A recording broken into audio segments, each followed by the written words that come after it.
Okay, so let's get started here. First things first, we are on the ancestral, traditional, and unceded territory of the Musqueam people.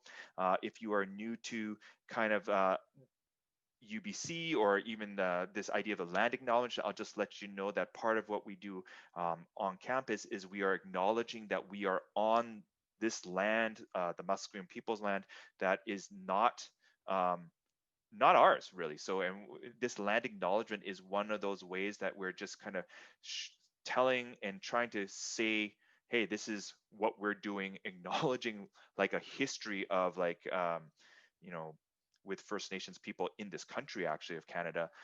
We're trying to acknowledge that, hey, right now we're still working on this. It doesn't mean that we've solved anything, but we're also the one thing that we can do as staff right now is make these land acknowledgements. So if you attend anything at UBC, you'll typically see these land acknowledgements. And I just like to actually frame it in the way that I think about land, and the connection to land is more like, First Nations people looked at land as almost everything, and a part of that was their identity. And so today, for all of you joining from all over the place, I want you to consider that it is a nice privilege to be here today, hopefully to learn a little bit about your own identity. But I hope that from today's session, in terms of your own identity, of course, thinking about your career, but thinking about just like, yeah, where do I want to go? Where do I want to study? And these sort of questions that you're asking yourself. And so, again, thank you for being here today to kind of explore that. I'm going to give a quick introduction of myself. My name again is Rob Kim. There's my email if you have any questions of career in the future. I work for the Faculty of Land and Food Systems. I'm also connected with the Center for Student Involvement in Careers, where it's a central unit on campus where we support all undergraduate students and graduate students in career education. So I feel very fortunate in my role to be able to support the Faculty of Land and Food Systems and the amazing students in that faculty, but I also get to work with the larger UBC campus as well. There's my LinkedIn profile. I'm more than happy to connect with you. So if you want to click on that, so that's all there for you. And so some of you might be wondering, probably none of you, what does a career strategist do? So part of my role is there's traditional career education. So I do one-on-one career advising with students, a lot of webinars. So like career webinars like resume, cover letter, LinkedIn, job search, those are your typical kind of topics. And this diagram is way more complex than you need, but it gives you a little bit of an idea of like all the different supports I do in my roles beyond the traditional. So again, I will help a lot of programs with bringing in a career lens. I get to go in some courses to speak about career pieces. I get to do this sort of thing too, connecting with students to talk about stuff that I'm really passionate about, and that's the world of work. And yeah, so in my role, I'm again connected with the LFS Student Services. If you've attended any taste of LFS sessions this week, the academic advisors you've met the LFS engagement team, a lot of the students who've been running the workshops. So I work with the student services, but my portfolio and bucket is all centered around career education. And I love the work. I love the work that I do. I love the opportunity to meet students such as yourself to think about your own future. So that gives you a little bit of that. Some pictures here again, like I'll help with the LFS mentorship program, and I do a lot of facilitation. Facilitation is the thing that I do in terms of like presenting different ideas in education, career education.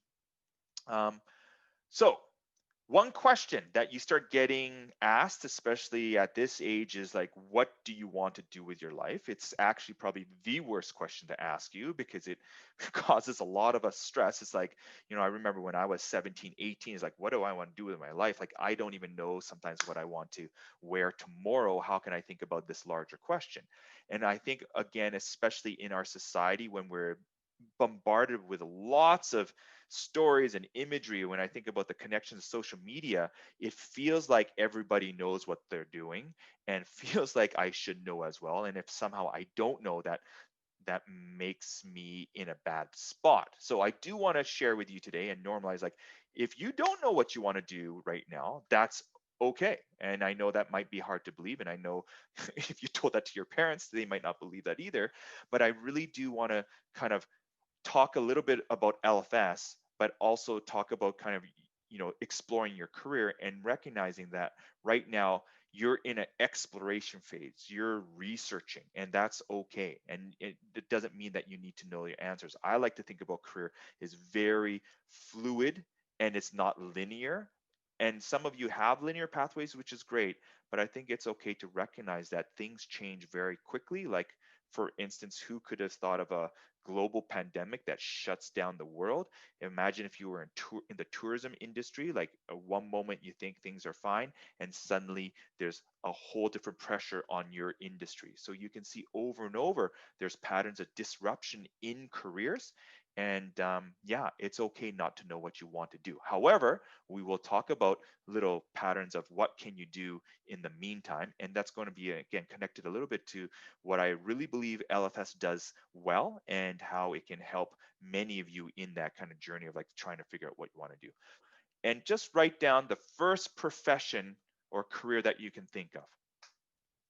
So part of it is like, at an early stage of our careers, when we're trying to figure things out, I want you to consider today the people, places, and professions that you are maybe connected to. Again, I'm going to say people, places, and professions.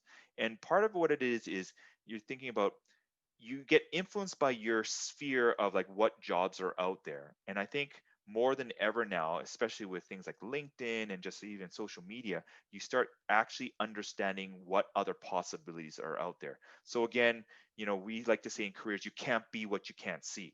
So again, some of you have obviously had some experience or have some knowledge with some of these things. And right now, if you're at a broad space where like something environmental, for instance, that's okay. What I would like to put back on all of you is, as you're trying to select the university that you're going to, or the places that you want to apply for, um, think about like, yeah, what are the sort of jobs and careers that are currently out there, and also what might exist. I think part of it is it falls to our responsibility of doing some of that research ourselves. So again, taking control of what you can to do some of that research. uh, I know, I'd always joke with my parents, like I think in my parents' mind that they think there's only three professions out there, and that's like doctor, lawyer, and like a teacher, like and there's reasons why, again, these professions are prevalent because they've been around for a long time. But when you think about a lot of the work that's going on right now, especially when we look at pressing issues around sustainability, conservation, climate, climate change, like they're really emerging fields. I want to be careful. Emerging roles, not necessary fields. Emerging roles to try to look at, hey, how do we solve these problems? So there's many jobs right now on this list here that you might be interested that do not even exist right now. And I can speak like highly to that. Like career strategist, my role did not even exist 3 years ago. It's probably one of the best jobs I've ever done. So it goes back to this idea of like, what do you want to do in the future? What do you want to do with your life? I mean, let's start normalizing a bit. There's always going to be uncertainty. Human beings, we crave certainty, right? That's like science. We're trying to get to the truth. So again, what do you want to do with your life? Sometimes it's like, well, maybe I don't have to worry about answering that larger question, because maybe the thing I want to do with my life, I mean, it doesn't even exist yet. So why would I almost stress myself or worry about that? What I can do is focus right now on the people, places, professions, or thinking about the skills and experiences that I can build. So when those roles come about, I'm ready. And that's also my network and all these sort of things. So that's one way you can start thinking about career.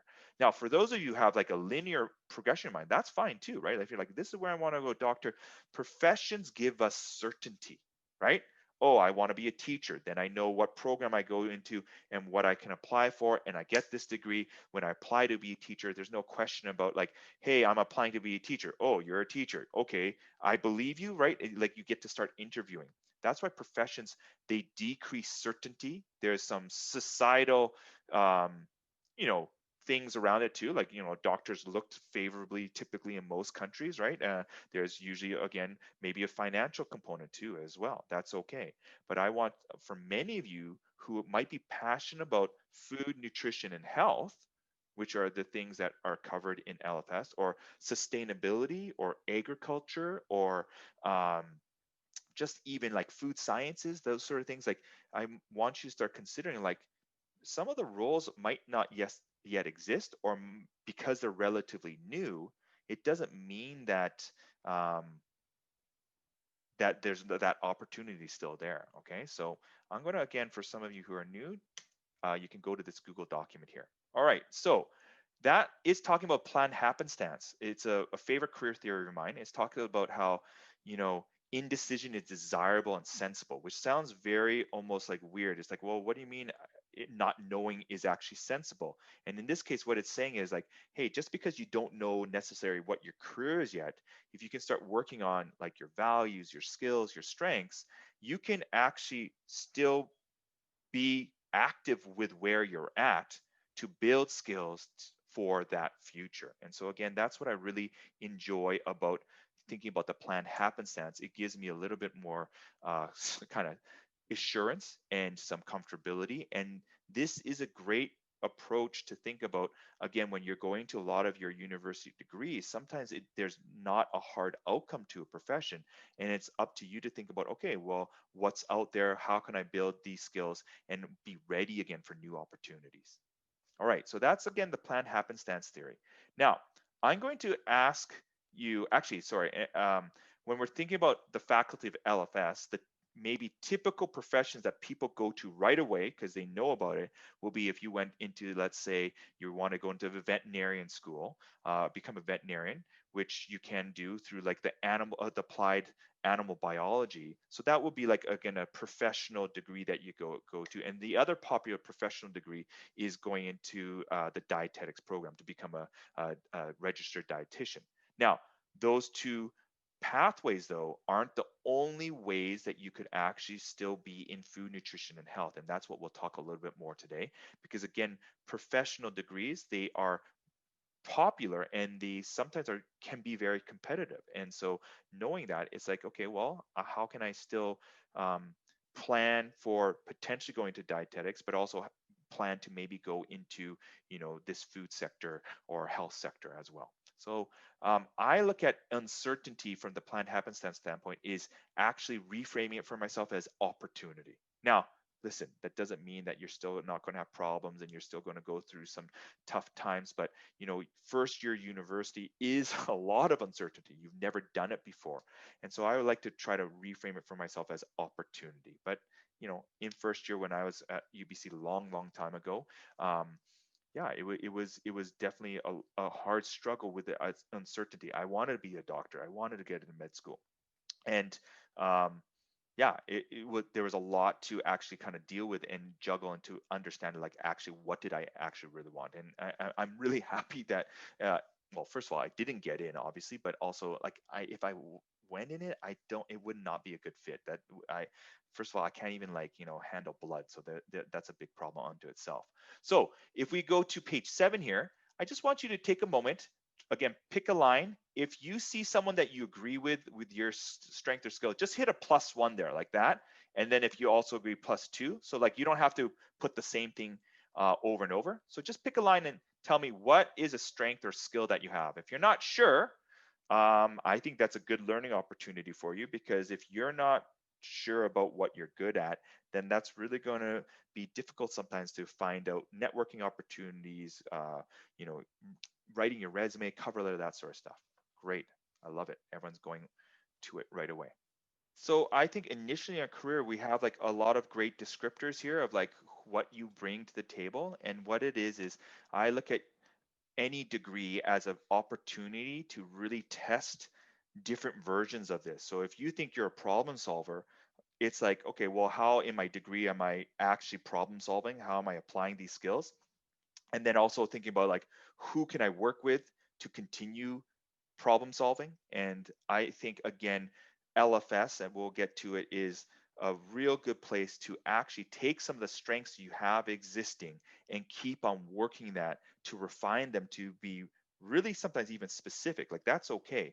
So what I mean by that is like, I thought I wanted to improve my public speaking skills way back in third year. And I started looking at all the different places I could do that, to the point where now my public speaking skills are totally different, right? Like in this case, I'm facilitating a session over Zoom, right? So what I like is LFS gives you the platform to take some of these strengths. We have a strength-based approach in our faculty, where rather than sometimes looking at our weaknesses, it's like, let's keep on leveraging our strengths and keep utilizing those, and really understanding the kind of limits of our strengths, and then also then how we can keep on building upon it. So yeah, these are really great. And but you can see they're very kind of still broad. And so what we're trying to do in the degrees are thinking about, okay, again, if you're determined, how do you actually give someone evidence of how you are determined? And that might be like, okay, a project you did in a class where you showed up and did these 3 specific steps is a way that you interpret determination, and is a way for you to actually build evidence with other people when you're applying to grad school or you're applying to other jobs in the future. Like, these are stories and things that you can actually build upon. And what I love about LFS, it is science based, but it is a place where people are actually trying to get you to think about yourself through self-reflection, and actually push yourself to think about, yeah, what am I contributing? What are the skills I'm building? And I really appreciate that. I did a science degree at UBC, and I didn't have a course that was really doing that for me. All right, thank you so much for adding it in there. And I really want you to keep pushing, whether you come to UBC or not.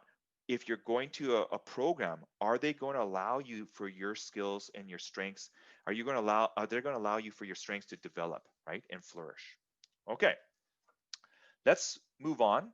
Um, and what also I want to focus on real quick is this idea of human skills. So we talked about uncertainty, and that means uncertainty in the future. We don't know what jobs might exist. We don't know what might happen. So if you look at just even something like automation and AI, right, we couldn't anticipate that the level of AI is where it's at. So there's a lot of jobs that are disappearing because of automation and AI in industry.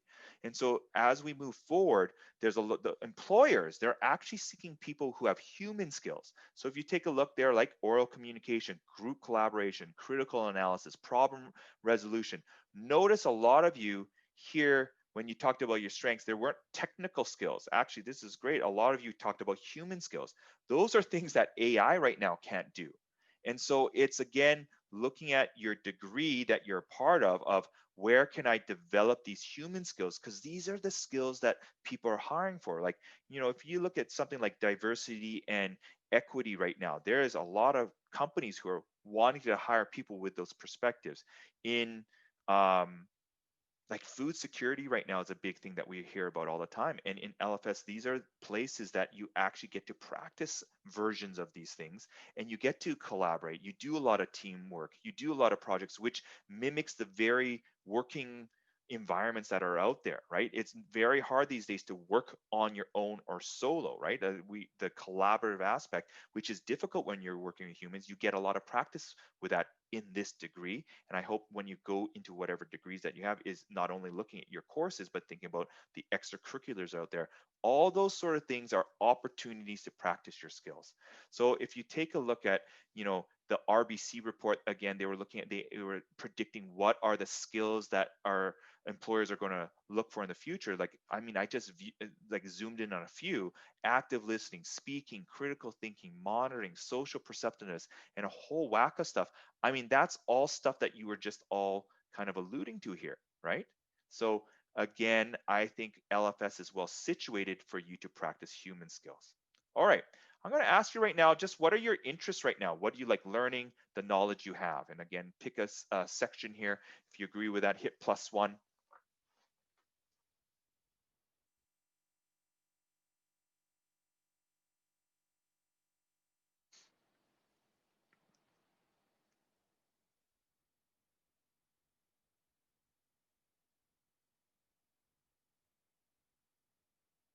I love it. Look at all this diverse stuff here.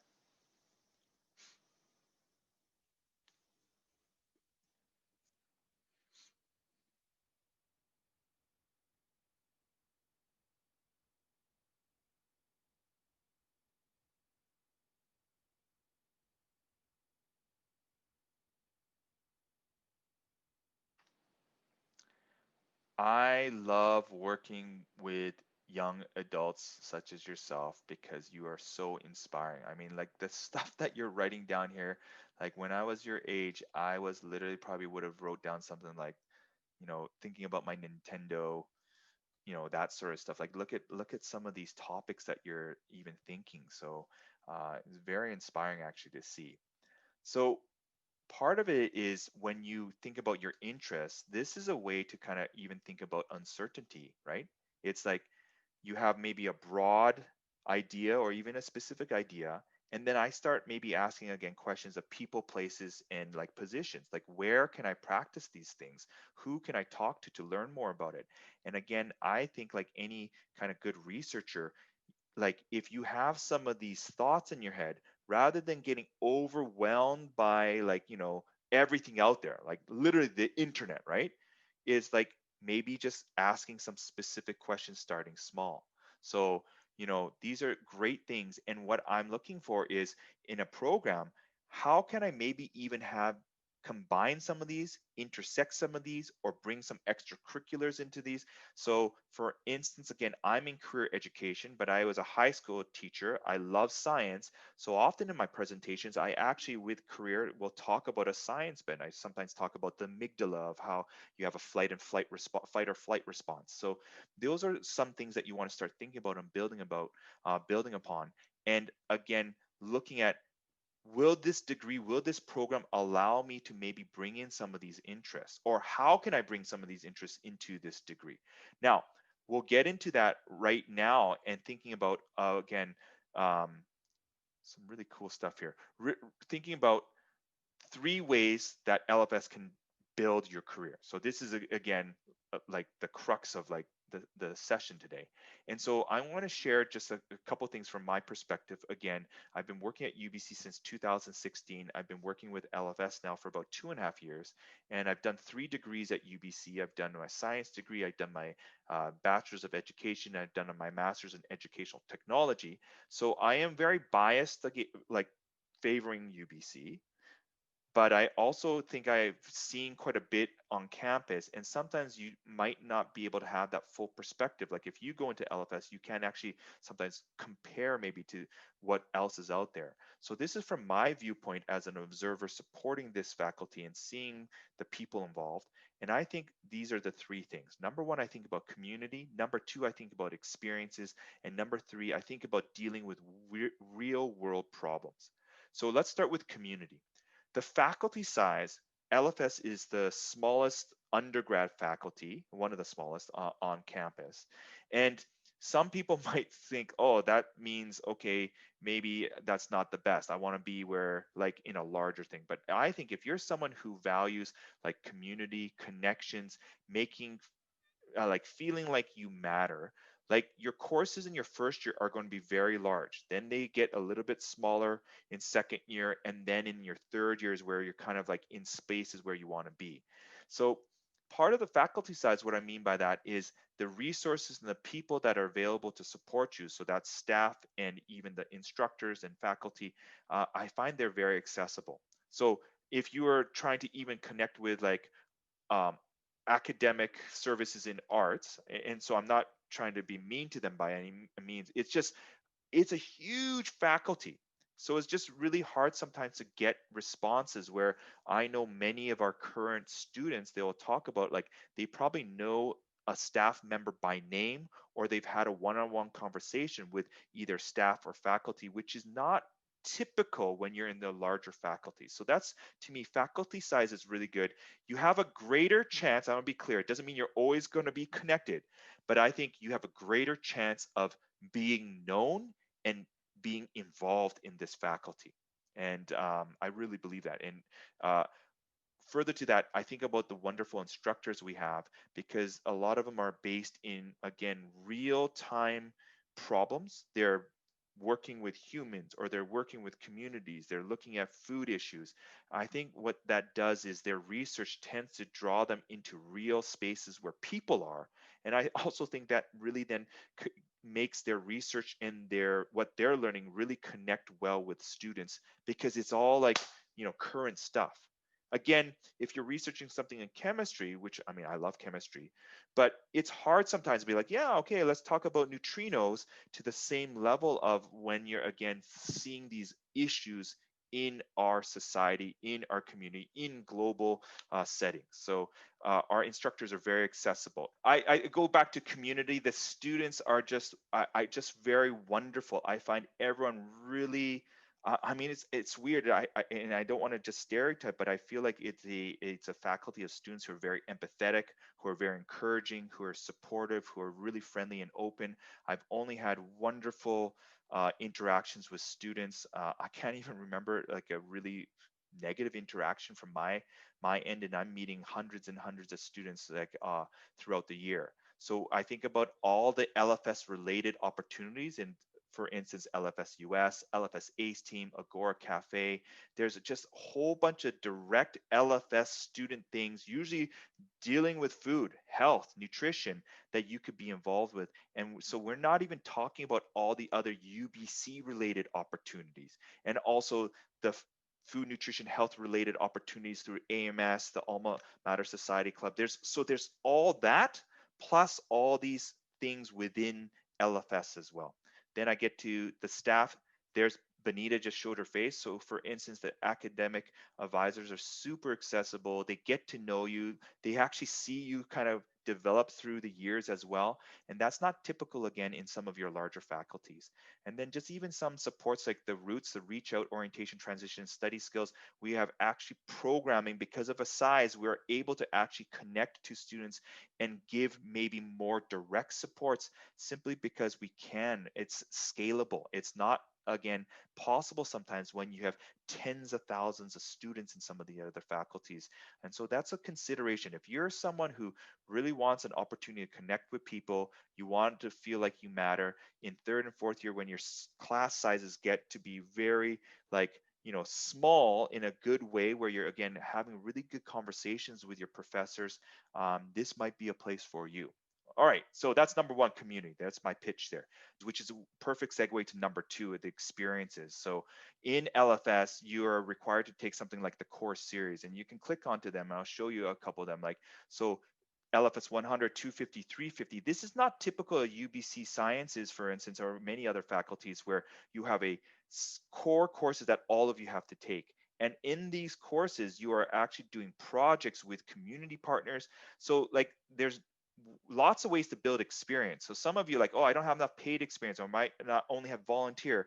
Well, you could also sometimes draw upon the core series experiences. Like in 250, if you click on the Vancouver School Board workshops, you actually go into the schools. They're doing it online this year, and you would do a food literacy workshop working with other students. And so there's a bunch of different options, and it actually sometimes these courses take a little bit more work because you're dealing with human beings, but it gives you real good practice and reps. I have one person, they said, yeah, when they got hired as a supervisor later on, they're like, I loved that I had the Core Series because I got practice having difficult conversations sometimes with people, and that helped it when I was suddenly now in a position where I sometimes had to hire or fire people. And if I didn't have these practices, again, with human skills, I don't know if it would have gone as well. So again, I think that Core Series, to me, I look at it as a wonderful thing that is an advantage that our students get.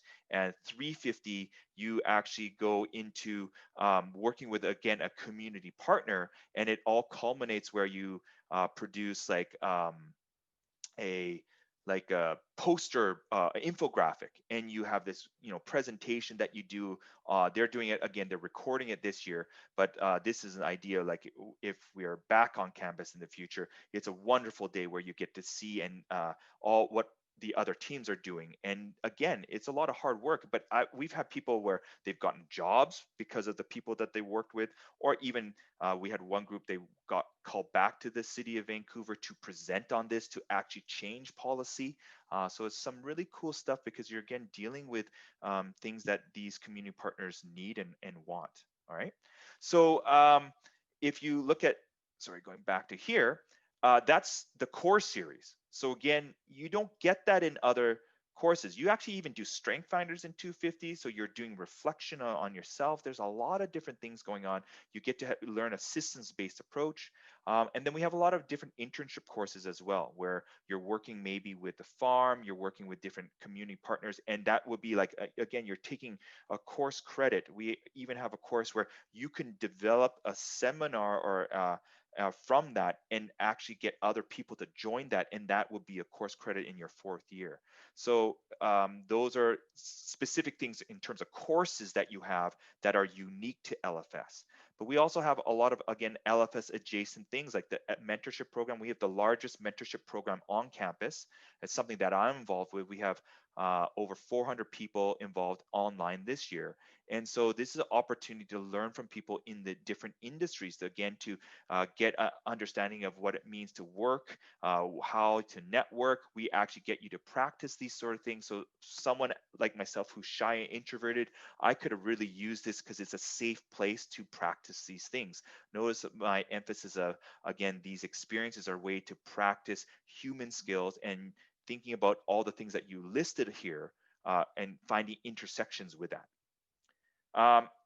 UBC Farm, UBC Dairy, UBC Wine Research Center, these are all, again, things that are situated with LFS. Now, the one thing I do want to highlight, see that the food systems, this one is a great thing to go to, and it's what can I do with my major? So if you want to explore after this on your own, this one here takes you to the Land and Food Systems degree. And it talks about identity, what you can do to make yourself stand out, the experiences. So again, some of the experiences I'm talking about, notice these are UBC ones, like Work Learn program is wonderful at UBC. It's one of the best programs, I think, around, where you're working 10 hours a week while still going to school, 20 hours in the summer. There's like thousands of those jobs. We have a lot of Work Learn positions within our LFS as well, but that's all over campus. So that's ways that you could be connected with other places on campus as well. And then there's all this different involvement in leadership. But if you're someone like, okay, I want to know a little bit more about GRS, the very bottom where the keep exploring is, and these are brand new, we just launched these, click Global Resource Systems. And this just gives you a little bit of an idea of the skills that you may be developing, the career possibilities. So again, these are jobs that are potentially that you could be connected to a GRS. Some of it might require some more schooling, but it starts giving you some ideas of like, okay, what are some possibility potentials? And hopefully from this, it allows you to even start looking at and identifying, well, where can I build some skills that will let me go to these places as well? And then again, there's a whole bunch of lists of involvement opportunities, again, LFS and UBC wide. And then again, making connections. This is stuff that you could do on your own. So personally, I think something that not a lot of students know about is the profession of agrology. In BC, there is an actual professional designation. If you went into sustainable agricultural, SAGE, sustainable agricultural, and oh my goodness, I always forget the last one. I should have this. Can you help me here, Benita? SAGE is a sustainable agriculture and environment. Oh man, I almost said ecology. Sorry, so dude.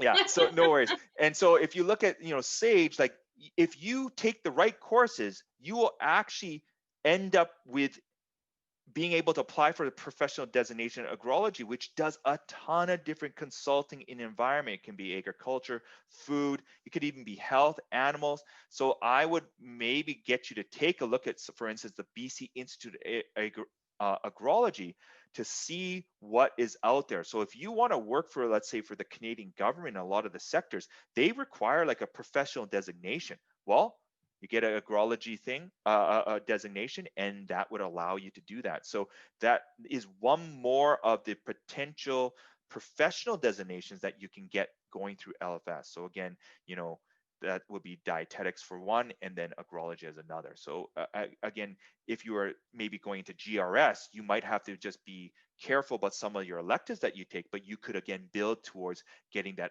agrology designation. That same with FNH, food, nutrition, and health. Sorry, I've lost my way here. So this resource, and then look, if you hit this, clicked on alumni, it will take you to the UBC page and will filter automatically and show all the people who have gone to UBC or currently UBC who've done global resource systems. So remember I said you can't be what you can't see. And this is the challenge of LFS. People say, oh, what jobs can I get? And literally the answer I want to say is like almost anything. And that doesn't help you. But that's where I think, because of the human skills you're developing, you can actually pivot and be flexible to go into many different industries. And you'll see that with a lot of people who are working with GRS. Or it's, again, a real good degree to maybe later on go into different professional schools. I think about our Masters of Management program. That when I think about the flexibility that's afforded in our programs, you can really be able to get into a program like that because of the different type of electives. I'm getting ahead of myself, but let's go back to this again. So you can see, you can go here and click on and search someone that you'd like to maybe check out, and then see what they've done and see experiences, and maybe even open up different jobs and different, like, oh, I didn't know that was a job. Oh, I didn't know that about that company. It really falls to you right now to be proactive with your research. Again, it's okay to say, I don't know, but then I would say, well, then what question do I have? That's all I'm going to do, is keep on asking those questions, and then and go from there. So please bookmark that one. I think that's wonderful.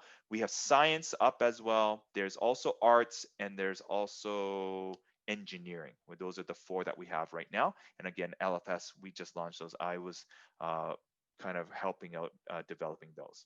Now, the last part, dealing with, actually, sorry, I should talk about, again, the experience is one last piece here, is because a lot of the programs, like say applied animal biology, a GRS, for instance, you actually have in your third and fourth year way more opportunities to take electives. So if you're someone like, I have a lot of different passions, I have a lot of different interests, like almost a generalist approach, this degree is also good for you too, because you can be taking a multitude of different electives. Like when I was in, like biochem in my second year, I had one elective only that I could take. In third year, probably would have been the same, maybe one. Whereas we have people who are taking a course in like poli-sci, to taking something in commerce. Like you're able to actually um, have a wider berth of electives. And so again, the master's management program, for instance, if you look at that, they give you a whole, like year one, year two, year three. I think a program like, again, GRS or SAGE, it allows you to have a better opportunity to get into that master's management program, where you do 1 year master's program and suddenly you're done. Like in 5 years, it's pretty good. You're able to have that flexibility because you can actually put those courses into your schedule. And I think that's a underrated thing about LFS. So again, if you're thinking about maybe dentistry, doctor, those sort of things as well, we have people from LFS getting into those degrees. It doesn't mean that there's only one way to do it. And again, when you're taking courses that you truly are interested and like, I think typically you are going to probably do better. Not all the time, but typically. And so sometimes if you're stuck and you can only take one course, that doesn't allow you to sometimes branch out or explore other things as well. So if you have a generalist point of view, that's okay right now.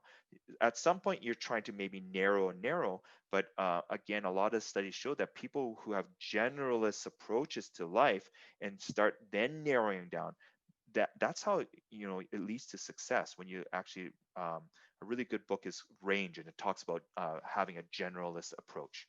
Okay, and then the three is dealing with real world problems, and this to me is what I love about science. Like if you're someone like, okay, maybe math is not your strong suit, or chemistry or being in the lab is not your strong suit, but you love science. Like I love science, I love it.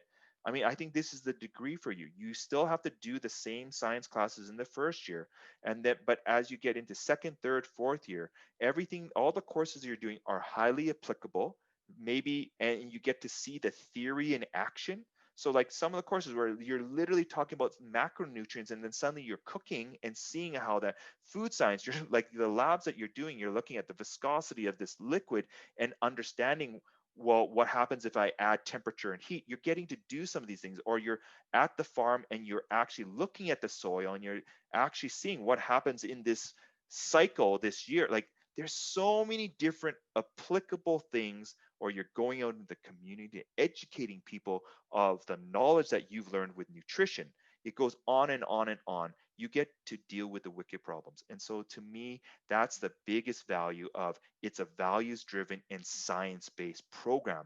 And it covers food, nutrition, health, agriculture, all the kind of really big issues that are important right now to our society. Like we need you. We need you to help us with the wicked problems of climate change, looking at sustainability, food inequality, all these sort of things that I've been keep referring to. And at the end of the day, you get to do that with a unique lens of a systems-based approach. People want collaboration. They talk about interdisciplinary approaches. So when you talk about a wicked problem, it means that there's just not one approach that will solve it. You need a multitude of experts. So, for instance, like in dietetics, they work with the dental hygiene program to think about how can we educate the the patients in terms of their nutritional choices to also help their dental hygiene, right? So you're looking at all these different ways that you can collaborate and work with people. That's what this degree does. So I'm going to stop there and let you just write in what are your values. And this is a great way to finish off before we get into some questions here is whatever your value is, I believe that there is a way to figure out and connect it, not to just say like, hey, I'm going to learn this value. It's like, I can enact this value in this program. And to me, that's what I wish I had known about LFS way back when I was a student, because I think that would have really appealed to me in terms of being able to apply my passions of science and also the values I have, and then be able to see that in action. That to me is very powerful. Now, in the next 10 minutes, and I'll hang out for maybe a little bit after that. If you have any questions, you can put them into the chat or unmute yourself. That'd probably be easier. But just to wrap it all up here for you as you continue to populate the values, really nice. Being kind to everyone. I think that's a value. And what I'm now trying to say is like, well, how do I get more specific? Like, what does that mean? Like being kind to children, where they can understand how to have access to nutritional foods. Like that's what this degree can let you do and explore, right? So part of that is again asking good questions and being involved where you can. So I don't, wherever you decide to go, I hope it's LFS, but wherever you decide to go, please, please, please push yourself to step out of your comfort zone and access the opportunities around you. Again, I was very shy, and it wasn't until my third year when I finally accessed that. What we just did, and I just kind of tricked you a little bit, is this nice little exercise. It's called the VSI chart. And it's just a good way to explore, address uncertainty. And this is a nice exercise to then maybe start looking at like, is this degree right for me? Is this program right for me? So for instance, everyone, if you just go back and take a look at what you wrote, we actually talked about values, we talked about strengths and interests. So maybe at first I'm like, oh, I'm thinking about learning, and I think about communication and technology. I might get a little bit more uh, specific and think about like, well, I want to do education, right? I'm thinking about maybe the BEd program. So for whatever you're doing, if you want to even like copy and paste this, go back to what you wrote down. And I don't think we spend enough time explicitly reflecting on ourselves, and that's not your fault. We don't actually practice or mirror that. But this is a great way. The VSI chart is one of my favorite ways to like just start asking some question, like getting some questions. Because if I go, okay, yeah, I want to maybe think about career education. What do I know? Then I think about people, places, and positions. Is there a position I can do? Is there a place that I can practice this? Is there a person I can talk to? Again, people, places, and positions. So I take the VSI and then I start asking better questions. And that might be a way for you to start exploring something about um, uh, what program you want to be a part of. Okay, thank you for joining. If you need to go, that's fine. But again, I'm just going to open it up for career-related questions. Again, any academic-specific questions, I'll try to answer, but I might not be able to answer. But thank you so much for coming, and I'm going to stop the share right now and just allow you to ask your questions.